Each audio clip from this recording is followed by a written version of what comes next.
In the late 18th century, one of the great historical economists, Thomas Malthus, toured the picturesque but climactically harsh Danish-controlled Norway. The tiny population that resided lived a meager existence, subsisting off of their small farms and whatever they could catch in the sea. The winters shrouded the country in near darkness for half the year, and the amount of land suitable for agriculture was minute at best. Efficient travel in this mountainous country was almost impossible. Towns were remote and isolated, and its citizens were poorly educated, if at all. Long gone was the age of Viking conquests, bringing their riches and plunders back with them. Norway was not rich, but in fact, very poor. In the decades after the visit, things got even worse. Plagued with wars, blockades, and embargoes, Norway's economy was in ruins, and famines spread across the land. Norway, in a lot of ways, was destined to remain underdeveloped and unimportant. Yet today, if you don't include micronations, Norway is the second richest country on earth, one of the happiest, the seventh healthiest, and it's ranked the most democratic nation. In almost every metric that measures the prosperity of a nation, Norway is near the top, and all of its citizens are technically quarter millionaires. But how? Many countries have tried to do what Norway has done, and ended up even more impoverished than before. How did Norway become so insanely rich while other nations failed? And is Norway's economy just too good to be true? This video is sponsored by Blinkist, an app that condenses the key insights from nonfiction books that you can read or listen to in just 15 minutes. With over 5,000 titles to choose from, you can understand powerful ideas from economics, history, personal development, and much more. Some of my favorites include Americana, a 400-year history of capitalism in America, Putin's People, a look at how the KGB took back Russia and then took on the West, and the one that inspired the topic of this video, The Narrow Corridor, which weaves together a vast history of societies and economies to answer why some nations achieve liberty while others don't. I actually listened to this via Blinkist Shortcasts, which are essentially short podcasts that are fantastic for daily commutes. By joining Blinkist, you can supplement and expand on topics talked about on this channel and much more. Right now, Blinkist has a special offer just for my audience. Click the link in my description to start your free 7-day trial with Blinkist and get 25% off a premium membership. These are the countries with the world's largest reserves of oil. Collectively, they account for 84.9% of the remaining supply, yet they only make up 7.9% of the world's GDP. Venezuela has almost a fifth of the total, yet it's the poorest country in the Western Hemisphere. In fact, most countries on this list have severe economic or social issues. Saudi Arabia, Iran, Iraq, Kuwait, and the UAE all suffer from human rights abuses and extreme inequality. Russia has been in decline for decades, and Libya has been in a state of anarchy since Gaddafi was overthrown in 2011. This is what many economists call the oil curse. Today, oil and gas accounts for 27% of all energy generation. Even as the world inevitably tries to move toward better and cleaner sources of energy, oil today, and for a long time, will be a necessity. With oil nearing its highest price ever, you would think that having a large quantity of it would be a blessing for a nation's economy. The problem with oil is that it's like winning the lottery. All of a sudden, sometimes overnight, nations start to get inundated with mountains of money. They use it to lower taxes and dramatically increase spending. As the oil industry starts to snowball into the most powerful sector of the economy, it starts to box out and overshadow all other industries. As more oil is exported, the demand for the local currency increases, boosting citizens' buying power abroad, but also crippling domestic manufacturing. New politicians promise to spend more to get elected, and dictators do the same to remain in power, choosing to spend today instead of saving for tomorrow. Often, the government becomes corrupt. The wealth is funneled to a select few, and before you know it, the economy is rich on paper, yet the average citizen suffers. But there seems to be a single extraordinary exception to the oil curse. As you might have guessed, that country is Norway. But why didn't oil destroy Norway's economy? What makes it fundamentally different from Libya, Venezuela, Saudi Arabia, and all the other small oil exporting nations?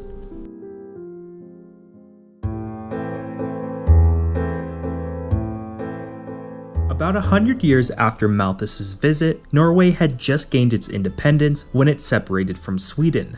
It was still uneducated and still poor. Its economy was centered around shipping raw resources like timber, fish, and minerals, and it had little in common with its rapidly industrializing southern neighbors. But it did have some things going for it. Over the prior half-century, in the age of free international trade, Norway built the world's fourth largest merchant fleet, gaining them valuable expertise in shipping, trade, and technology, and being an important source of foreign currency.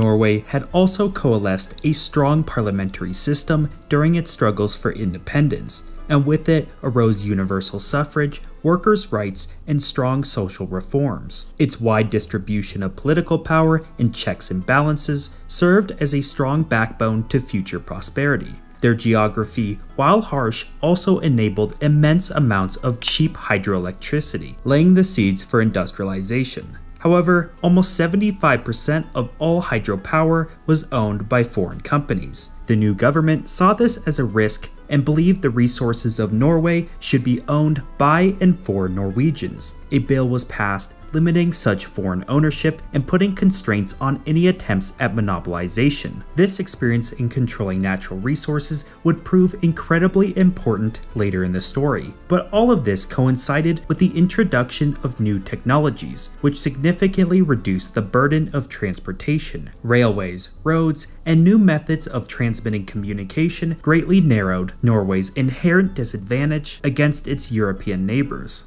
All of these forces kickstarted rapid economic growth and industrialization, but one way in which Norway differed was its very strong ties to welfare, education, and public industry that would serve them well later on. Norway would largely keep on growing, but being small and reliant on international trade meant it was swept up in the global economic and geopolitical forces of the early 20th century. It was officially neutral in both world wars, but its merchant fleet took a massive hit in the first, and on April 9, 1940, it was invaded and then occupied for 5 years by the Germans. By the end, like many other nations, Norway was left to pick up the pieces of its country and economy. It joined many international organizations and was one of the largest recipients per capita under the United States' Marshall Plan. The Labour Party seized the blank slate and worked to establish strict social democratic rule with a large emphasis on the public sector and centralized planning, while also allowing the inherent economic benefits of private competition to thrive. From 1945 to 1975, Norway produced an incredibly reliant and strong 3.3 GDP growth per year. Taxes were some of the highest in the world, but government spending on education shaped the workforce into one of the most capable on earth. It had a strong social safety net, and inequality continued to fall lower than comparable countries. Inflation remained subdued, and unemployment was almost non-existent. Norway's economic performance during this time was strong and steady, but it was a far cry from being the economic powerhouse it is today. By the 1960s, Norway was no longer poor. It had largely caught up with the other European nations, but it was still just an average performer. That was about to change. With the discovery of large reserves of natural gas found in the Netherlands, speculation started to arise about oil being located in the North Sea. But there was a problem. If there was vast amounts of oil beneath the waves, whose was it? After some back and forth, Norway asserted its claims over these waters. The Norwegian government was skeptical about the idea of oil residing on the continental shelf, but it nevertheless started to divide up and sell licenses for oil exploration. One such company, Phillips Petroleum, started drilling. Well after well, try after try, they continued to find nothing. Due to some technicalities in their contract, Phillips gave it one last shot, but this time deeper. At last, in 1969, the first drops of North Sea oil was extracted, and not just a little, but massive quantities of it. A black gold rush quickly ensued, and in less than a decade, Norway was producing more oil per resident than any other country on the planet. The oil sector became a titan. Thousands of high-paying jobs opened, sleepy fishing towns became petroleum powerhouses, billions of dollars started rolling in, and Norway's economy was forever transformed. But we have heard about this before. The beginning of Norway's oil story had many similarities with other oil-rich nations. While foreign companies rushed into Venezuela, profiting handsomely and returning little more than propping up its dictatorship, Norway tried another way. Unlike in Venezuela, where absolute power was already in the hands of a single man, Norway's political power was already widely distributed, making it impossible for a single person or group to benefit themselves at the expense of society. Therefore, Norway's government was not only able to, but restricted in making decisions based on the utility to the whole nation. Norway had also watched the oil curse happen across the world. It knew that oil luck did not mean permanent luck. Much like its battles with the hydro companies immediately after independence, Norway took the same approach with oil. To the government, the natural resources of Norway belonged not to foreign oil companies, but to the people of Norway. These companies could help explore, drill, and extract the oil, but a majority of profits earned was to be funneled to the state. At the same time, its own public oil company, Statoil, was to study, replicate, and eventually surpass their expertise. Norway also knew that to squeeze everything out of this opportunity, it needed to not only extract crude oil, but to create its own petroleum processing industry. That meant massive investment in infrastructure, careful central planning, and the generation of its own engineering workforce. It could have easily slashed taxes and blew its lottery on popular policies, but it didn't. It also worried about the petroleum sector dominating the rest of the economy, so it set a 90 million ton per year limit. Oil was not to replace the Norwegian economic engine, it was to become its supercharger. But things were not perfect. Norway knew it wanted to spend the money to benefit its people, but it was not entirely sure how best to do this. The oil industry expanded, and so did prices. More money came in than the government knew what to do with it. Then, in the early 80s, oil prices plummeted, and a recession began. Economic growth stagnated for almost a decade, a time-old tale about economies based on oil. Norway was not squandering its oil revenue, but it needed to do something more.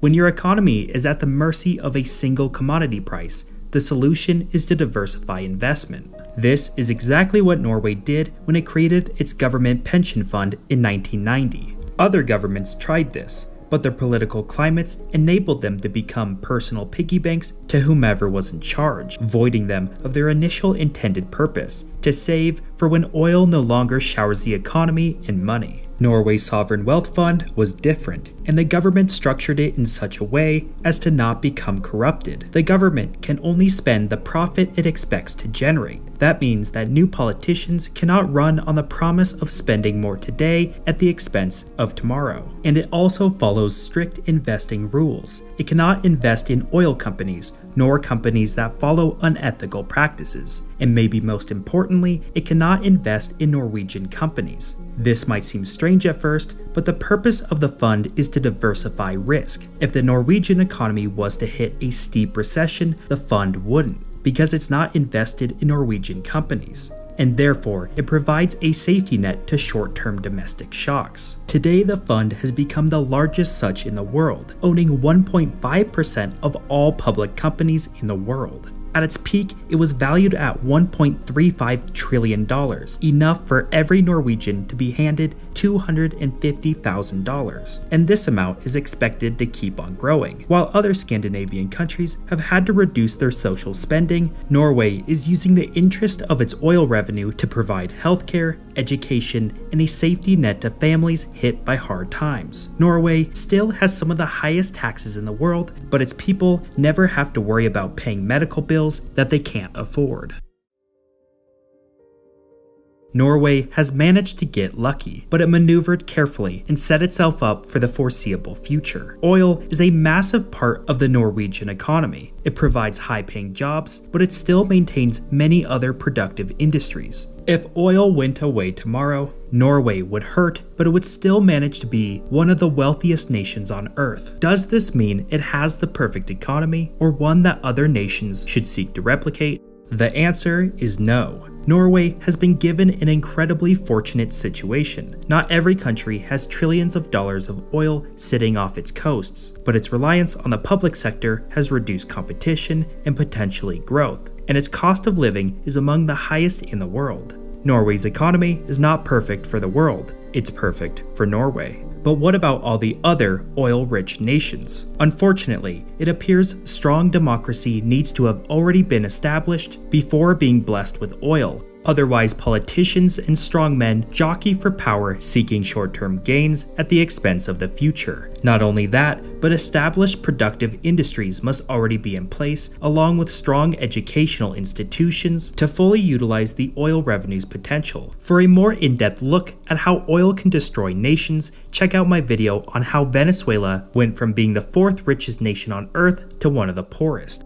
Norway, in a lot of ways, got lucky, but luck alone can often be fatal for a nation. While most nations squander their oil lottery, dumping money into social spending for votes, buying luxury villas or sprawling desert highways, and stuffing the pockets of politicians, Norway invested its money and now lives off the interest. Economics is the study of scarcity. Everything is scarce, particularly luck. Nations that know this tend to thrive.